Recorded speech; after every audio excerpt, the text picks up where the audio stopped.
Madame, Monsieur, bonsoir. Merci de votre fidélité à la une ce soir. Sa sortie médiatique continue à faire des vagues. Je ne porte pas sur moi le sang d'Omzé Laurent Désiré Kabila. Pour le reste de sa vie, le colonel Edi Kapende avoue une loyauté au président de la République, Félix Antoine Tshisekedi. Il a tenu un point de presse hier 17 mai. Célébration aujourd'hui de la Journée internationale des musées.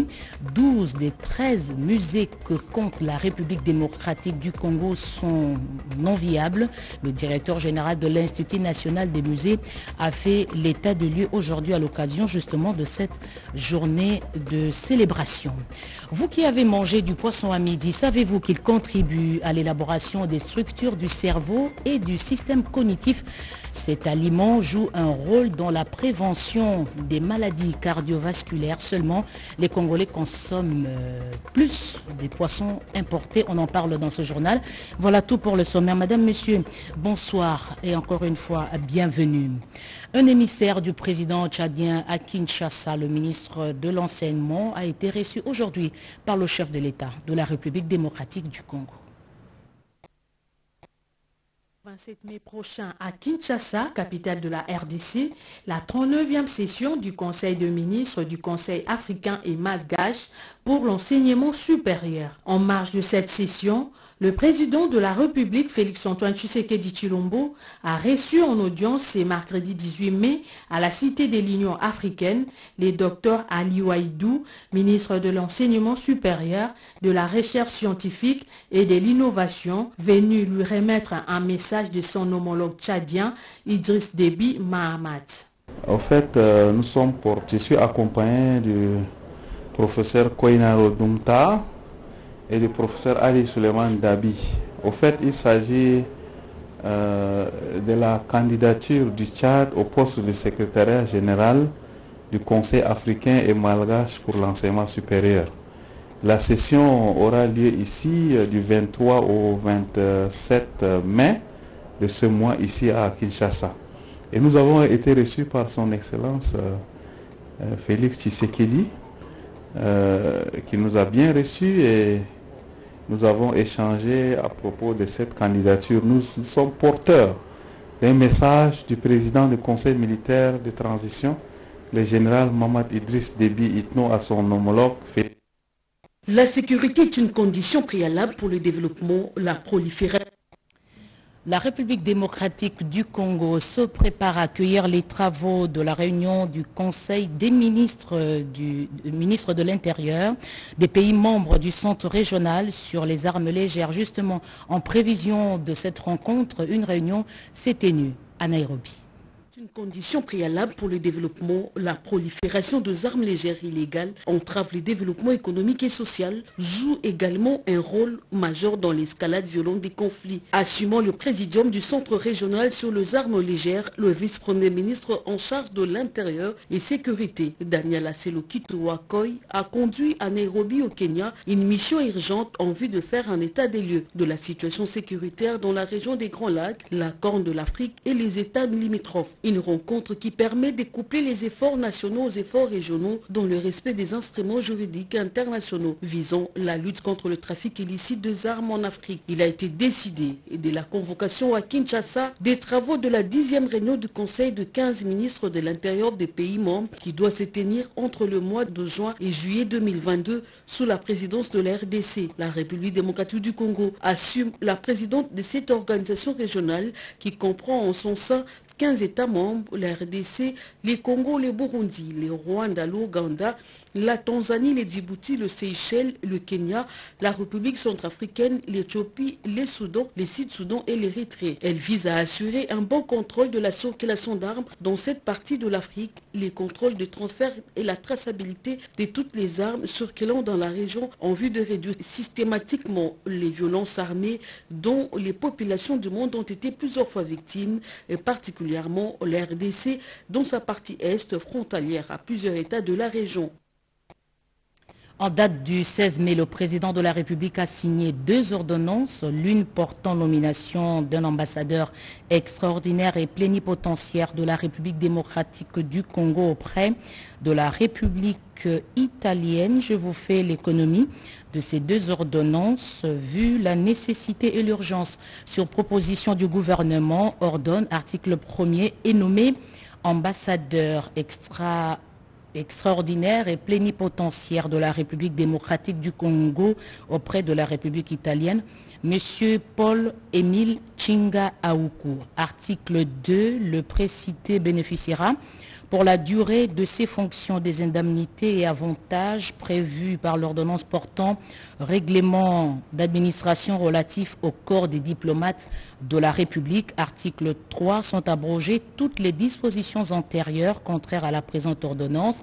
Article 4, le vice-premier ministre, ministre des Affaires étrangères est chargé de l'exécution de la présente ordonnance qui sort ses effets à la date de sa signature, faite à Kinshasa le 16 mai 2022. Félix Antoine Tshisekedi Tshilombo, Jean-Michel Samalukonde Kyenge, Premier ministre, pour copie certifié conforme à l'original. Le 16 mai 2022, le cabinet du président de la République, Guilain Niembo, directeur de cabinet. La 2e ordonnance portant nomination d'un ambassadeur extraordinaire et plénipotentiaire de la République démocratique du Congo près la République de Turquie. Voilà, sur proposition du gouvernement, ordonne, article 1er, être nommé ambassadeur extraordinaire et plénipotentiaire de la République démocratique du Congo près la République de Turquie, M. Djouma Kaouzeni Rachidi.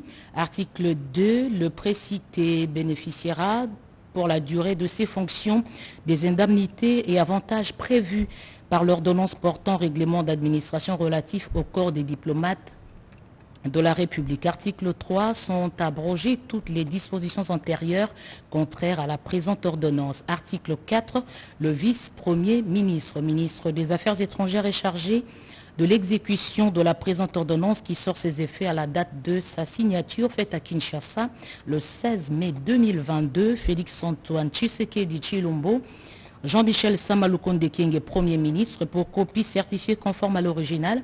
Le 16 mai 2022, le cabinet du président de la République, Guilain Niembwe, directeur de cabinet. L'épée de Damoclès est suspendue sur les militaires qui sont des mèches avec les groupes armés actifs en Ituri. Message du gouverneur de cette province, le général Johnny Luboyan Kachama, de retour à Bunia.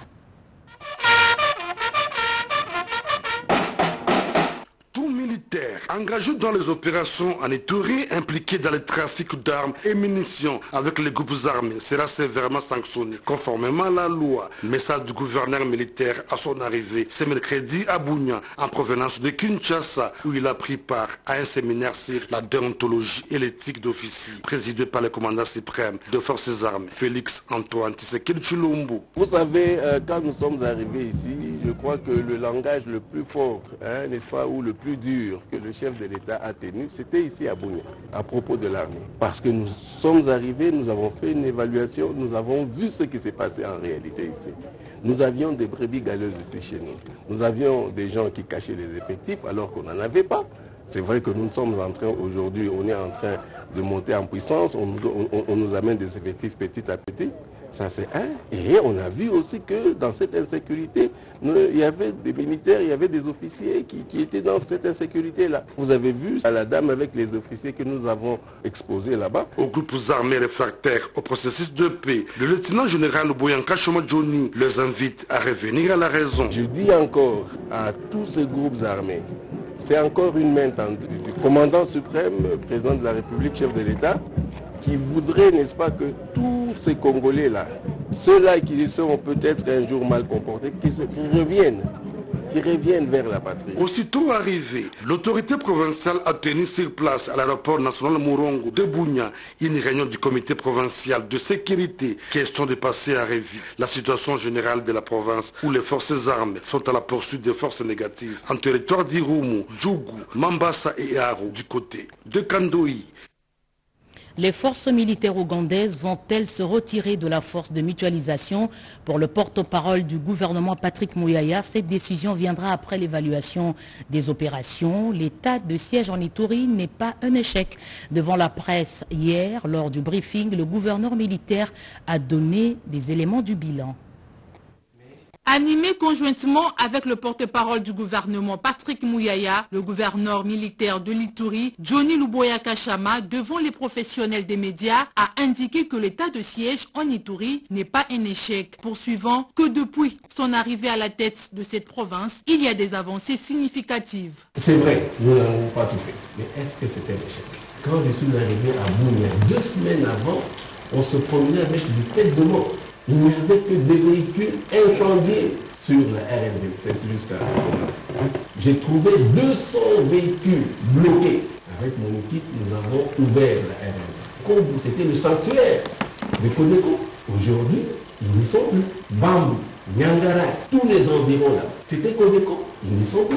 Johnny Luboya Kachama a saisi l'occasion pour appeler à l'accompagnement de tous pour une paix durable dans ces coins du pays. Nous devons être forts et unis.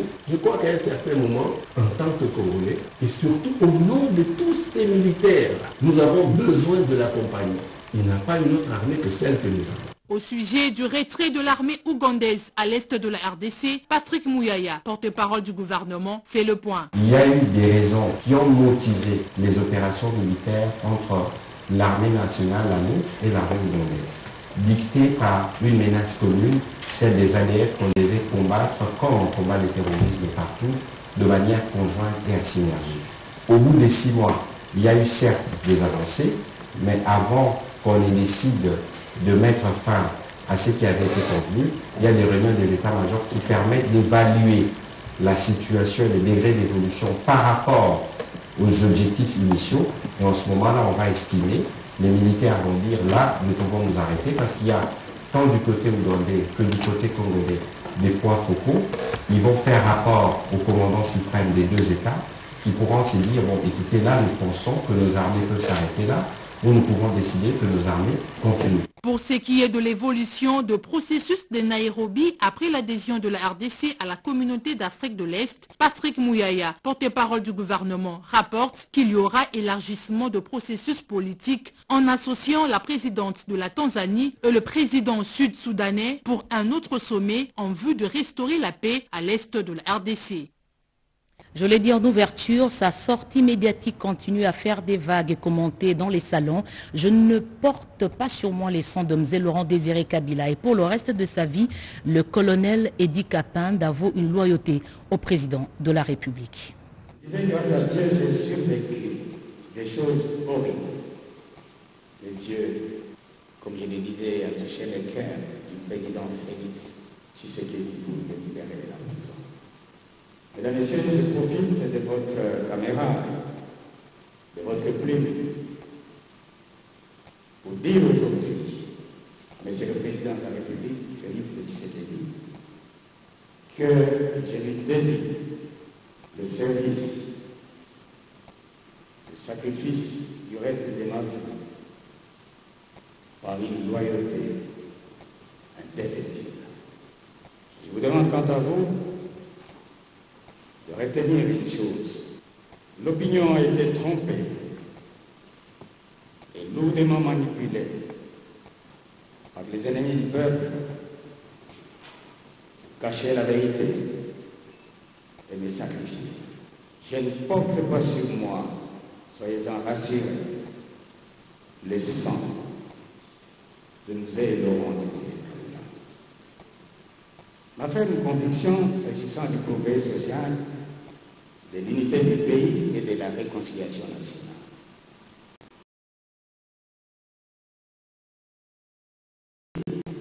Singulière, tribaliste, ethniciste, régionaliste, c'est trahir la mémoire de Laurent Désiré Kabila. L'ancien Premier ministre Adolphe Muzito salue le record réalisé par le gouvernement en termes de mobilisation de recettes publiques. L'inspecteur des finances, l'homme politique, l'a dit au cours d'une interview accordée à une radio privée, Top Congo. Alain Bikaï, reportage. Les prouesses du gouvernement Sama, particulièrement dans la mobilisation des ressources, ont marqué les esprits. Des évidences qui dépassent les clivages politiques. Adolphe Mouzi, inspecteur des finances de son État, ancien Premier ministre et leader de la Mouka, reconnaît les records jamais atteints lors d'une émission à Top Congo. Oui, je salue, je félicite les records réalisés par le pays. Bien sûr que ça se fait dans le contexte d'un gouvernement précis, d'un pouvoir précis. Ce que nous avons, d'ailleurs, c'est plus 1,7 milliard, c'est, je crois, plus ou moins 2 milliards. Déjà, absolument, parce qu'il y a une partie des recettes qui venaient de rentrer dans l'escarcelle de l'administration de la DGI et qui vient d'un contribuable qui a, en fait, qui a déclaré et payé au mois d'avril. Mais malheureusement, la procédure au niveau de la Banque centrale a été d'autant plus longue que finalement, l'imputation devra se faire au mois de mai. Peu importe, mais ça va toujours pour le mois de mai. C'est à présent, j'ai dit, une augmentation aussi et d'un dépassement de telle sorte que l'horizon 2022 pourra, et c'est ce que nous demandons d'ailleurs au gouvernement, de nous donner l'horizon en faisant un collectif budgétaire et en nous donnant un autre cadre macroéconomique. Donc ce sera plus 1,7 milliard, ça va être 2 milliards. Ça montre que très rapidement, d'ici là, nous pourrions atteindre 4 milliards d'additionnels, ce qui veut dire qu'au niveau de l'exécution, le budget dans son ensemble va aller de 7 milliards de prévus, 7 milliards 300 à plus ou moins 11 voire 12 milliards. Loin d'être de simples compliments, ces affirmations devraient s'interpréter comme un appel à plus de travail, afin de davantage de mobiliser des recettes publiques.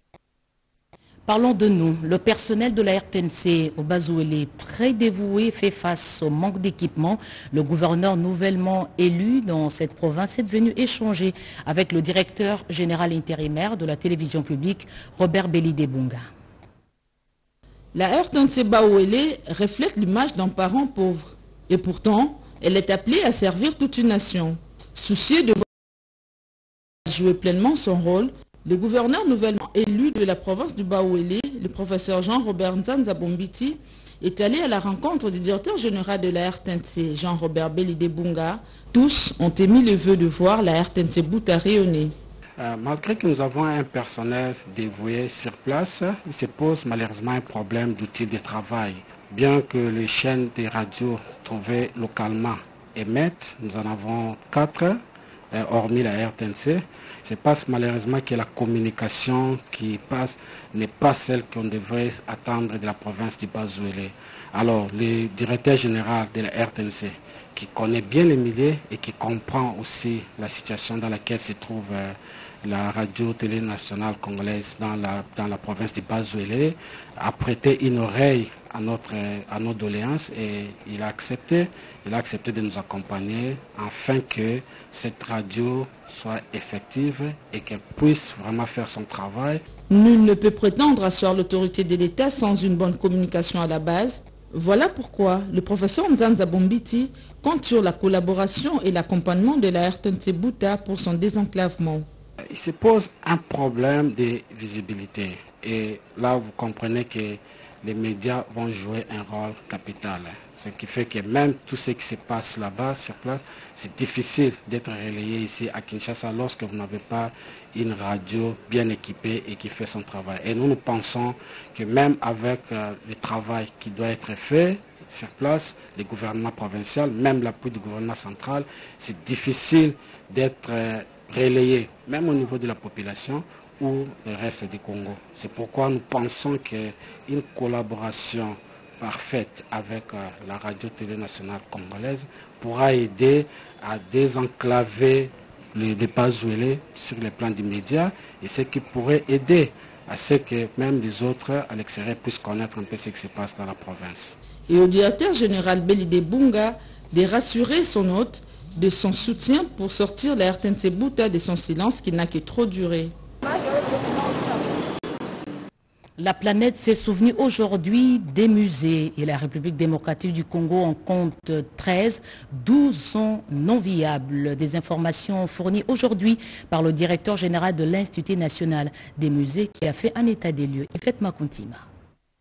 Les pouvoirs des musées en République démocratique du Congo, c'est le thème retenu cette année pour célébrer la Journée internationale des musées. Célébrée le 18 mai, cette fête muséale à l'Institut national des musées nationaux ouvre la voie à plusieurs activités, notamment les journées portes ouvertes et des sensibilisations des élèves du pays sur le bien fondé des musées, des journées culturelles et scientifiques. Ajoutez à cela des conférences animées par les experts pour inculquer à la jeunesse montante la culture, ainsi qu'un diagnostic sur l'état actuel des musées en RDC, dressé par le directeur général de l'Institut national des musées nationaux du Congo. Nous avons au total actuellement 13 musées et 2 qui sont ici à Kinshasa et 11 qui sont en province. L'état de nos musées n'est pas tout à fait exemplaire. Donc nos musées sont dans des situations de précarité et les musées restent encore dans des bâtiments parfois inachevés où ils cohabitent ou squattent encore avec d'autres services.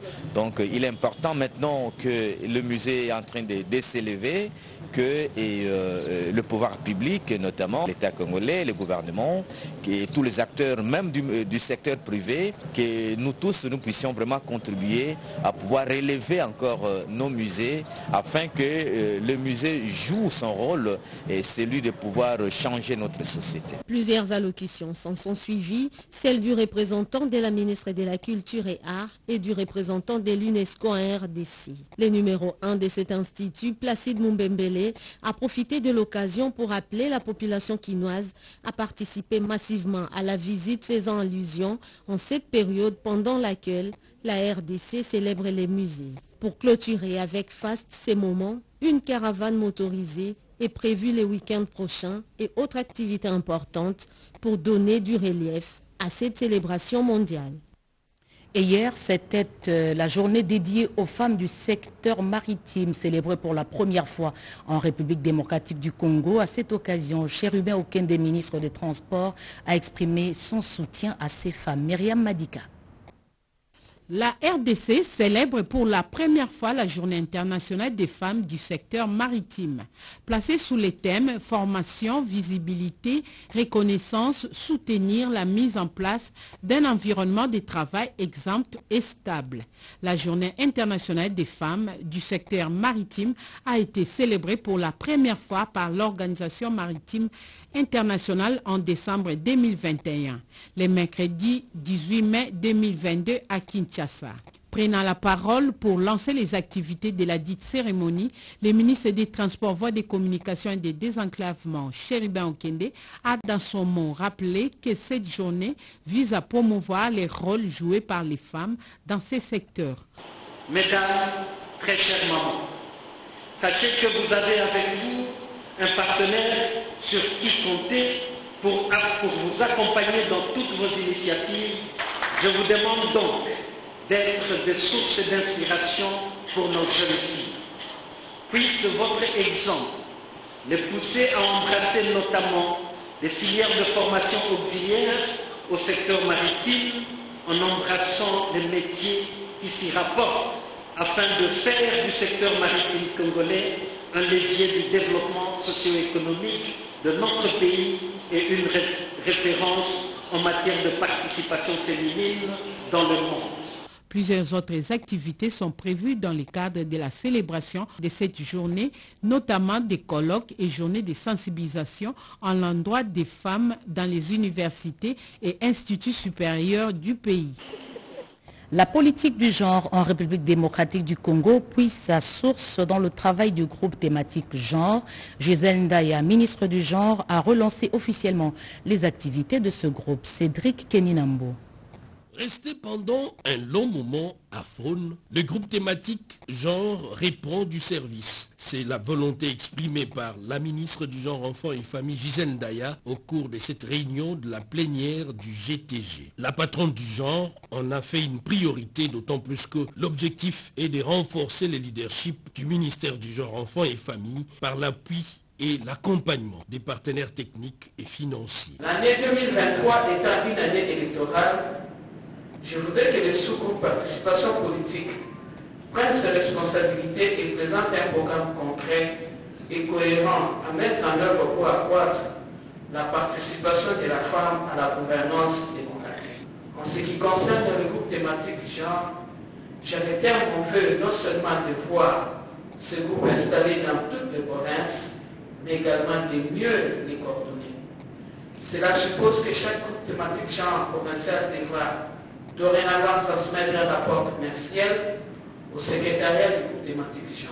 Celui-ci à son tour présentera les condensés des rapports des provinces lors des premières trimestrielles au niveau national. Par ailleurs, les 4 sous-groupes du GTG ont été brillamment présentés par les experts du ministère du Genre, suivis d'un débat afin d'élargir les partages des informations et de mieux se réunir sur les enjeux du genre. Ces assises ont connu la participation des délégués des ministères sectoriels, des organisations des agences des Nations Unies ainsi que celles de la société civile. La RDC se prépare à participer en juillet prochain à Paris à la rencontre Vivat dédiée à la technologie et à l'innovation au pays. L'apport du numérique dans l'organisation du 9e jeu de la francophonie a été évoqué au cours d'une rencontre présidée par le ministre Désiré Cachemire et Bérande. Patience Mboyo Chimène donne de reportage.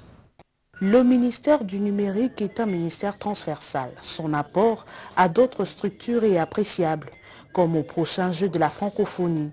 Le ministre Bérande Kolongile a réuni les experts du secteur pour réfléchir sur le numérique et aussi préparer la foire Vivatech qui a lieu en mi-juin dans la capitale française. Viva Technologique est le plus grand événement dédié à la technologie, à l'innovation et aux start-up. Le ministère du numérique tient à accompagner d'autres ministères dans la mise en œuvre de leurs actions.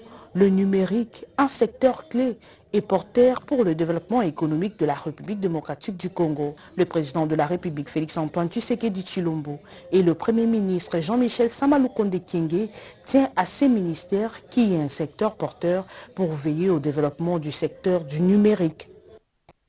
Éducation, sinistré depuis 4 ans, l'Institut Badia Ding, ici à Kinshasa, retrouve son standing. L'appel à l'aide lancé par le responsable de cette école a trouvé de l'écho auprès de la communauté des saints des derniers jours. Eugénie Dada Chabani. Des classes bien équipées, éclairées et aérées, les latrines et les châteaux d'eau pour les installations hygiéniques installées, le complexe scolaire du camp Badiadingui a une peau neuve. Tous les ingrédients sont réunis pour dispenser un enseignement de qualité aux élèves. Il vient d'être réhabilité par l'Église des Saints des derniers jours dans le cadre de ses actions humanitaires et des soutiens à la gratuité de l'enseignement prôné par le chef de l'État. Cette école, qui a formé bon nombre de cadres du pays et des officiers supérieurs, a été sinistrée depuis 2019 des suites d'une forte pluie diluvienne qui a causé des dégâts matériels considérables. Les plaidoyers du prophète de Lukunga, du directeur de l'école et du commandant du camp Badiadingui a trouvé une réponse favorable. Cette réponse a été saluée par la vice-ministre de l'enseignement primaire, secondaire et technique, Aminata Yamassia. Elle a estimé que l'avenir des enfants en RDC est tributaire de l'enseignement de qualité dispensé aux élèves dans les bonnes conditions d'apprentissage. Les élèves de cette école ont dit merci. Pour sa part, le directeur de l'école a promis de garder ce qu'il qualifie de bijoux en bon état. Le chargé des actions humanitaires des saints des derniers jours et l'honorable Henriette Ouamou se sont exprimés à la fin de la cérémonie. Nous avons apporté notre pierre d'édifice d'aide à l'éducation qui est le leitmotiv du président de la République. Donc nous sommes les personnes les plus heureuses de voir que cette jeunesse aura de l'avenir et que le pays peut maintenant avancer sur des bons pas. L'église de Jésus-Christ des Saints des derniers jours ne fait que matérialiser la vision du chef de l'État qui prône la gratuité et en même temps ça soulage les problèmes de la population. Donner aux enfants du poisson, ils seront intelligents. Cet aliment contribue au système cognitif, soigne et prévient les maladies cardiovasculaires. Seulement voilà, un Congolais consomme en moyenne 5 kilos l'année contre une recommandation de 24 kilos selon la FAO. Et pour faire la promotion de la consommation locale, la coopérative agricole Bilangaya Betou avec Ratalbi ont fait une descente aux symphonies naturelles à Kinshasa. Regardez ces images de Pompon Umbaland. De la verdure sur une grande étendue à Kinshasa. Nous sommes aux symphonies naturelles d'Izambandangue, un domaine de 200 hectares dont une partie est réservée aux étangs piscicoles dans un pays qui consomme plus de l'importation. Alors que l'OMS, la FAO dit qu'il faut manger 24 kilos par an. Mais nous on mange 5 kilos, 800 grammes. Mais nous sommes le pays le plus riche en poissons au monde après le Brésil. Comme dans un auditoire, le professeur biologiste Moutambo Shango enseigne sur la culture du poisson. Mais en tout cas, le meilleur, le plus intelligent sont les gens qui mangent le poisson. Ce lieu a été choisi par la coopérative Bilanga Betou en collaboration avec son partenaire Atalbi pour présenter le potentiel dont dispose la RDC en termes de poissons. Le contraste est criant. Malgré cette richesse, la consommation du poisson reste faible. Il y a près de 8000 espèces de poissons à travers le monde, dont 1300 se retrouvent en RDC. Nous avons tous les atouts. Les ressources locales, naturelles sont disponibles pour nous permettre de produire en quantité voulue, à la qualité voulue également, du bon poisson et qui pourrait nourrir nos populations, qui pourrait participer à la santé des Congolais. L'apprentissage s'est poursuivi dans ces chambres d'écloserie destinées à la production des alevins. 50 tonnes de poissons produites ici approvisionnent le marché des populations environnantes de Maloueka et Sangamamba. L'ambition est d'atteindre 500 tonnes.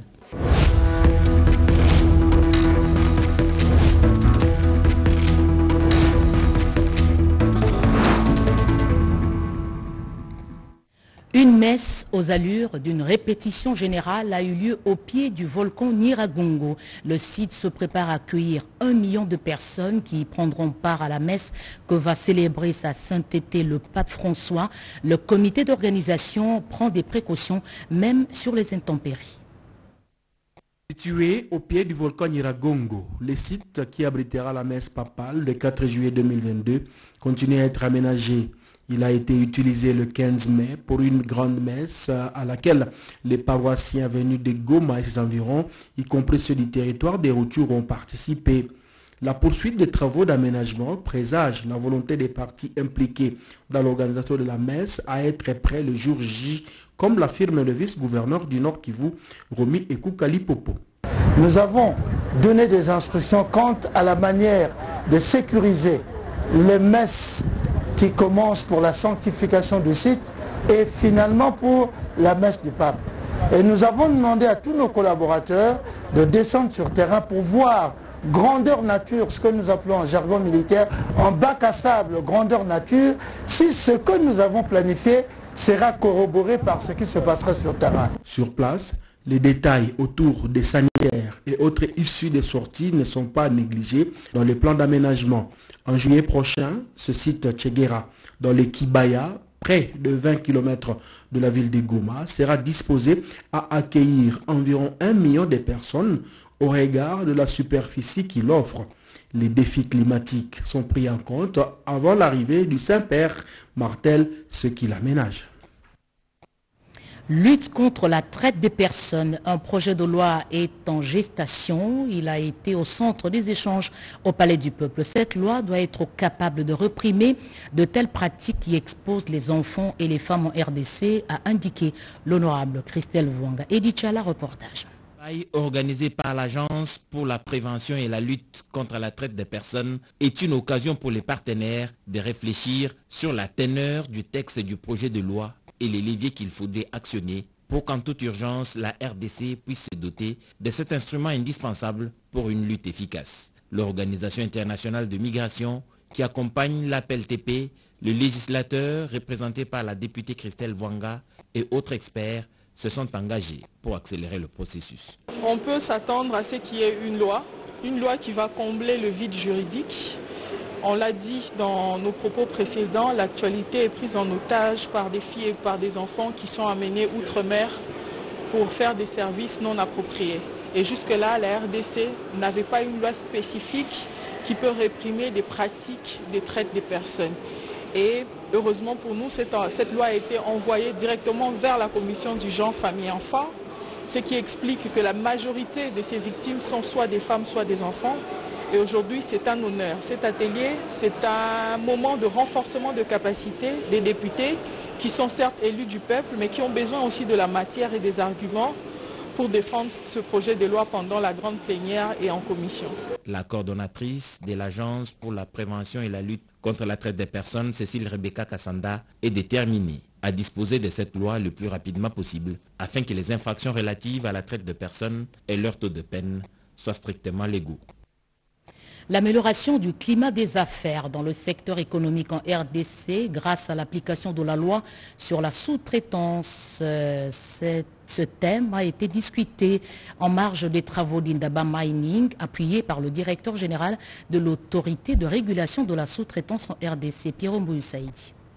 À l'occasion des travaux de la 25e édition de Investing Mining Indaba, tenue pendant 4 jours successifs, soit du 9 au 12 mai dernier à Cape Town en Afrique du Sud, le directeur général de l'autorité de régulation de la sous-traitance dans le secteur privé, Hamed Kalenj Kand, a au cours d'un breakfast organisé par les ministères de Mines, eu le privilège de faire le point sur l'application de la loi numéro 17/001 du 8 février 2017 qui fixe les règles applicables à la sous-traitance dans le secteur privé devant un parterre de membres du gouvernement de la République démocratique du Congo, ainsi que les opérateurs miniers du monde entier. Le directeur général de l'ARSP a passé en revue l'évolution de la loi sur la sous-traitance. Le gouvernement de la République avait consenti beaucoup d'efforts pour améliorer le climat des affaires en République démocratique du Congo. Et cet effort, justement, a convaincu des opérateurs économiques venus des 4 coins de la planète à venir investir en République démocratique du Congo dans les principaux secteurs de la vie économique. Mais le législateur, par souci d'équilibre et par souci de promouvoir les entreprises à capitaux congolais, a édicté une loi, la loi à laquelle j'ai fait référence, la loi sur la sous-traitance, qui fixe les règles applicables à la sous-traitance dans le secteur privé. Et cette loi prévoit que toutes les activités de sous-traitance soient réservées aux seules entreprises à capitaux congolais. En reconnaissance, certaines entreprises qui respectent cette loi, le directeur général de l'ARSP félicite les entreprises du secteur minier qui ont fourni beaucoup d'efforts pour appliquer la loi, demander aux autres qui n'appliquent pas encore cette loi correctement d'accorder des contrats aux entreprises à capitaux congolais qui permettra l'émergence de la classe moyenne congolaise. Souhait le président de la République, Félix-Antoine Tshisekedi Tshilombo. On termine par la religion. L'église anglicane poursuit sa vocation évangélique en République démocratique du Congo. Cette communauté s'installe confortablement dans le diocèse de Kalima qui vient d'avoir un nouvel évêque. Il s'agit de Monseigneur Christophe Sadiki. Un ciel bleu d'azur au-dessus des Kalima, dans le Maniema et sur la terre ferme.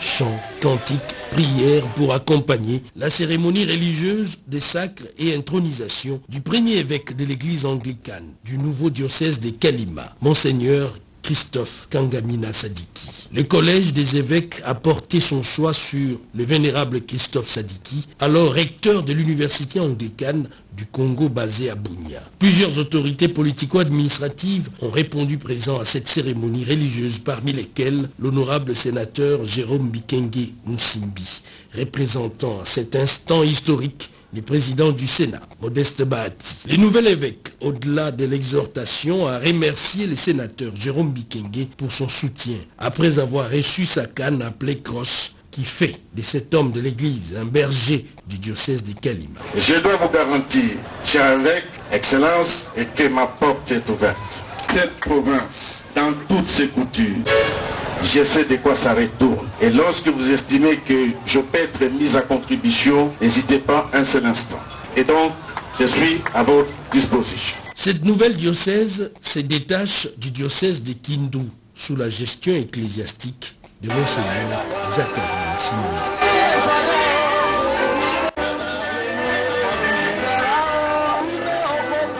Voilà, ce journal est terminé. Madame, Monsieur, merci de l'avoir suivi à travers le monde. Vous suivrez en page magazine après ce journal l'intégralité du point de presse tenu par le colonel Eddy Capin. L'actualité revient à 23h à la présentation José Baïtouambo. Demain 20h, Sandra Nyangitabou.